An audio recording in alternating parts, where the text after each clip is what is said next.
क्या आपने सोचा है कि एक ही दिन में इतने बड़े बदलाव क्यों किए जाते हैं और इसका सीधा असर आपकी जेब पर कितना पड़ने वाला है?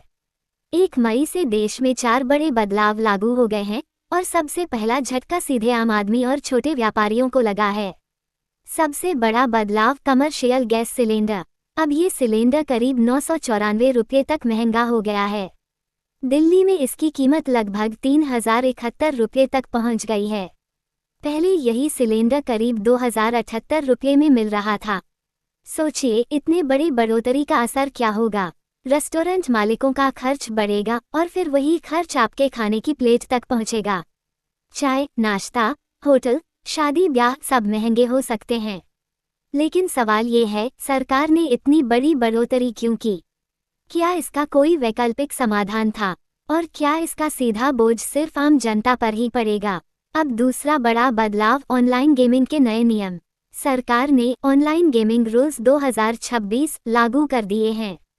अब एक नई संस्था बनेगी OGAI, जो गेम्स को रेगुलेट करेगी। गेम्स को 3 कैटेगरी में बांटा गया है: मनी गेम, सोशल गेम और ई-स्पोर्ट्स। मनी गेम्स पर सख्ती बढ़ेगी और सभी प्लेटफॉर्म को रजिस्ट्रेशन करना होगा। यहाँ तक कि विदेशी कंपनियों को भी अब भारतीय कानून मानना पड़ेगा। लेकिन सवाल ये उठता है, क्या ये नियम युवाओं को गेमिंग की लत से बचा पाएंगे या फिर सिर्फ कागजों में ही रह जाएंगे? और क्या इससे ऑनलाइन धोखाधड़ी सच में कम होगी? तीसरा बदलाव, डीजल और हवाई ईंधन। सरकार ने एक्सपोर्ट पर लगने वाली ड्यूटी घटा दी है। डीजल पर ड्यूटी 55.5 से घटाकर 23 रुपये प्रति लीटर कर दी गई है। ETF यानी हवाई ईंधन पर भी ड्यूटी कम की गई है। इसका फायदा किसे मिलेगा? बड़ी कंपनियों को, जो विदेश में ईंधन बेचेंगी। उनका मुनाफा बढ़ेगा। लेकिन आम आदमी के लिए क्या बदला? पेट्रोल डीजल के दाम अभी भी वैसे ही हैं। तो सवाल ये है, जब कंपनियों को राहत दी जा रही है तो आम जनता को क्यों नहीं? क्या इसका असर भविष्य में पेट्रोल डीजल सस्ता होने में दिखेगा? चौथा बड़ा बदलाव, UAE और ओपेक। UAE अब ओपेक और ओपेक जोड़ से अलग हो गया है। इसका मतलब है कि अब वो अपनी मर्जी से उत्पादन बढ़ा सकता है। अगर ऐसा होता है तो ग्लोबल मार्केट में तेल की सप्लाई बढ़ेगी और कीमतें कम हो सकती हैं। लेकिन सवाल ये है, क्या इसका फायदा भारत को मिलेगा?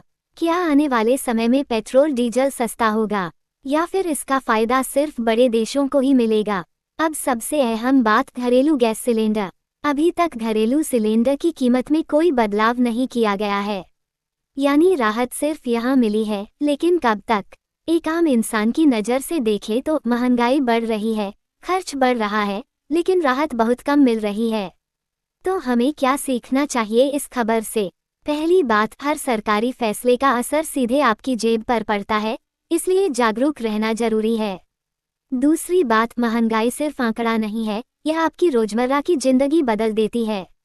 तीसरी बात, सरकार और सिस्टम से सवाल करना जरूरी है, तभी बदलाव आता है। और अब सबसे बड़ा सवाल, क्या ये फैसले आम जनता के लिए सही हैं या फिर सिर्फ बड़े सिस्टम और कंपनियों के लिए? आप क्या सोचते हैं?